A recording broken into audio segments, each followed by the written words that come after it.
నా పేరు అశోక్. తిరువురు నియోజకవర్గం మాది. పక్కా వైఎస్ఆర్ గెడ్డ మాది. వైఎస్ఆర్ గెడ్డ అంటే ఆడకొచ్చి చూస్తే తెలిసిద్ది. ఎవడు చంద్రబాబు కాదు కదా, వాడి తాత వచ్చినా సరే. మొన్న వచ్చాడు చంద్రబాబు, తిరువురు వచ్చాడు, చూశాడు.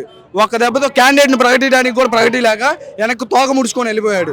చుట్టుపక్కల నియోజకవర్గాల నుంచి జనాలు మొత్తాన్ని పోగేసుకొచ్చాడు తిరువురికి. తిరువురు పోగేసుకొచ్చాడు కానీ 500 సారా ప్యాకెట్, క్వార్టర్ మందు ఇవన్నీ ఇచ్చాడు. జనం ఏమీ లేదు, తేలిపోయాడు. అక్కడ తేలిపోయాక పవన్ కళ్యాణ్ అంటారా, వాడు ఒక 2 సీట్లు ప్రకటించాడు, నేను ఒక 2 సీట్లు ప్రకటించాను. పొత్తు ధర్మం అంటాడు. పొత్తు ధర్మం అన్నప్పుడు వాడు 2 ప్రకటించినప్పుడు నువ్వు 4 ప్రకటించవచ్చుగా. నీ పొత్తు ధర్మం ఏమైంది? మీరిద్దరు లాలూచి పడి ఆడొక 2 నేను ఒక 2 అని పంచుకుంటున్నారా? 175 సీట్లు పోటీ చేయాలి. ఆఫ్టర్ ఆల్ ఫ్లెక్సీ పక్కన ఫ్లెక్సీ పెట్టావు. 175 స్థానాల్లో 175 స్థానాలు జగన్ పోటీ చేస్తున్నాడు. అక్కడ ఎమ్మెల్యే క్యాండిడేట్లు ప్రకటిస్తున్నాడు. 175 స్థానాల్లో పోటీ చేసే దమ్ముంటే నీ కార్యకర్తలకు చెప్పు. మనం ఫ్లెక్సీ పెట్టాల్సినంత అవసరం లేదు. మనం పోటీ చేసే దమ్ము మన దగ్గర లేనప్పుడు మనం లంగాలు అయి ఉన్నాం నానా, మనకు వద్దు, మనం చంద్రబాబు చెబితే చేయాలి, ఫ్లెక్సీ పెట్టకూడదు, ఇది తప్పు అని చెప్పు. బొమ్మలు పెట్టి తన్నారని గుంజుకుంటున్నావు కదా, బొమ్మలు కాదు నిన్ను తంతారు నానా. నేను ఇక్కడ తిరగవు. నువ్వు కరోనా టైంలో ఆడిగిపోయారా మీరు ముగ్గురు? ఆడ పాదయాత్ర చేశాడు. చంద్రబాబు ఎక్కడున్నాడు, నువ్వు ఎక్కడున్నారా? హైదరాబాద్లో దానుకున్నారు ముగ్గురు. పోయి హైదరాబాద్లో ఉండి ఇప్పుడు ఎలక్షన్ టైం వచ్చేళ్ళకి జనాలు కావాల్సి వచ్చింది, ఓట్లు కావాల్సి వచ్చాయి మీకు. జగన్ ఎక్కడుండి కోవిడ్ వ్యాక్సిన్ లేపించాడు. జనాల చుట్టూ బాగోగులు అలా పరిస్థితి. కోవిడ్ హాస్పిటల్స్ మొత్తం చూసుకున్నాడు. మీరు ఎక్కడికి వెళ్ళారా? మీ కార్యకర్తలన్నా పట్టించుకున్నారా మీరు? మీ కార్యకర్తలకు కూడా వ్యాక్సిన్ వేయించింది జగన్. చూడరా, ఇటు చూడండి, ముగ్గురు వచ్చి ఇక్కడ ఒకసారి చూడండి. మీ కార్యకర్తలకు వ్యాక్సిన్ లేపించి మీ కార్యకర్తలను బతికిచ్చాడు. అదొకసారి గుర్తుపెట్టుకోండి. సంక్షేమ పథకాల మీ కార్యకర్తలకు కూడా ఇచ్చాడు. అది చేసిన జగన్ చేసిన మొదటి తప్పు మీ కార్యకర్తలకు ఇచ్చాడు. అదే మీ కార్యకర్తలు మాకు ఇల్లు ఇవ్వాల్సి వస్తే 2018లో నాకు ఇల్లు ఇవ్వాల్సి వచ్చింది. చేవలపాడు నియోజకవర్గంలో జన్మభూమి కమిటీ పెట్టారు. నన్ను అక్కడ నుంచి కండ వేసుకోమన్నారు. మీరు ఇచ్చే ఇల్లు నాకు అవసరం లేదురా, నేను కండ వేసుకోనని చెప్పి వెళ్ళిపోయా. ఏఈ గారి కాడ కూర్చున్నా, ఇల్లు చేయించుకున్నా, డబ్బులు ఇచ్చి ఇల్లు చేయించుకున్నా. మీరు నాకు ఇవ్వాల్సిన అవసరం లేదని చెప్పి జగన్ వచ్చాడు, బిల్లు వేసాడు. మా అమ్మకి పింఛన్ కూడా పెట్టలేదు టీడీపీ హయాంలో. మా నాన్న 2015లో చనిపోయాడు. జగన్ అన్న కలిసాక 2019లో పింఛన్ తీసుకుంది. 2000 పింఛన్ తీసుకొని మా అమ్మ అప్పుడు 3 సంవత్సరాలు నడిచింది. పింఛన్ ఆఫ్ చేశారు. ఎందుకు ఆపారా మీరు? మీ కార్యకర్తలను అడగండి, ఎంత ఆపారో తెలిసిద్ది. చేవలపాడు ఇన్ఫర్మేషన్ తెలుసుకొని మీరు మాట్లాడండి ఏదైనా కానీ. మీ కార్యకర్తలు చేసిన అన్యాయాలకే మీకు ఈసారి 20 కాదు 2-3 సీట్లు వస్తాయో రావు చూసుకోండి. నీది గెలుస్తావు, లేకపోతే మీ కొడుకు గెలుస్తాడు, నువ్వు గెలుస్తావు చూసుకో. చంద్రబాబు ఒకటి గుర్తుపెట్టుకోండి.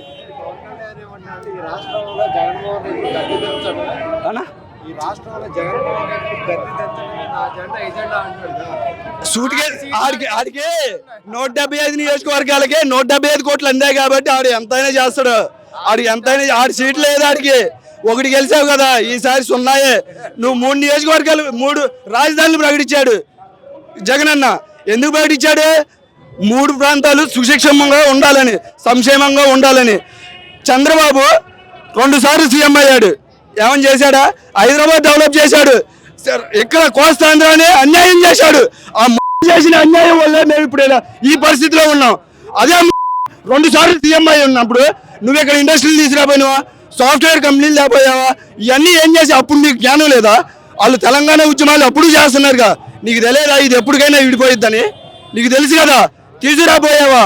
ఇప్పుడు కాంగ్రెస్తో నువ్వు టైఅప్, జనసేనతో టైఅప్, బీజేపీ కాడికి వెళ్ళి నరేంద్ర మోడీ కాళ్ళు ఎప్పుడు దొరుకుతాయా అని నొక్కుదామని చూస్తున్నావు. చంద్రబాబును పంపించి కాళ్ళు నొక్కుదామని చూస్తున్నావు. అంతే తప్ప నీ చేయమీ లేదు నీ దగ్గర.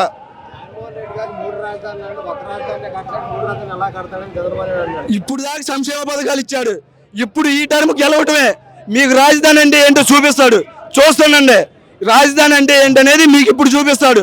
సంక్షేమం అయిపోయింది. 2వ పీరియడ్ రాగానే రాజధాని కట్టి చూపించి మిమ్మల్ని నెత్తిని దండినట్టు మీ పార్టీ లేదు, ఇక భూస్థాపితం అయిపోయింది. ఎలాగో మామన ఎన్నుపోటు పొడిచి నువ్వు వచ్చావు అధికారంలోకి. వాడేమో పవన్ కళ్యాణ్ అలా సైకో అంటున్నారు. అలా సైకో ఎవరు ఒక్కసారి గుర్తుపెట్టుకోండి మీరు.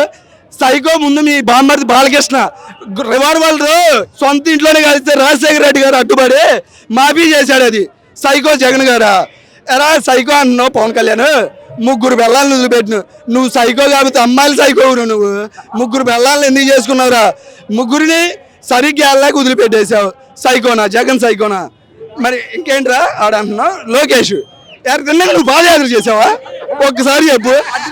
4 అడుగులు అడుగుతూ 4 అడుగులు అడుగుతూ నువ్వు తిన్నాక పాదయాత్ర చేసావా? తిన్నాక పాదయాత్ర చేయాల. నువ్వు పాదయాత్ర చేయంగానే పాపం నందమూరి నువ్వు పాదయాత్ర స్టార్ట్ చేయంగానే నందమూరి ఫ్యామిలీకి శని పట్టుకుందిరా. నువ్వు పాదయాత్ర మొదలుపెట్టిన పాపం ఆయన చనిపోయిండు.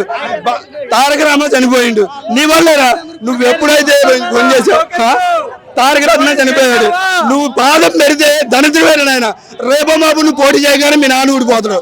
ఏమీ లేదు ఇది. ఓకే ఓకే ముందు ఆయన భవిష్యత్తు లేదు. నీ ఏజ్ ఎంత అన్నా? చంద్రబాబు నాయుడు నీ ఏజ్ ఎంత? 73 చిల్లర వచ్చింది. ఇంకా నువ్వు మాకు భవిష్యత్తు ఎత్తవా? ఇంకెక్కడెత్తున్నా? నీ కొడుక్కి ముందు భవిష్యత్తు. నీ కొడుక్కి షూరిటీ లేదు కానీ మళ్ళీ మాకు భవిష్యత్తు ఇచ్చేవాడు ఆయన.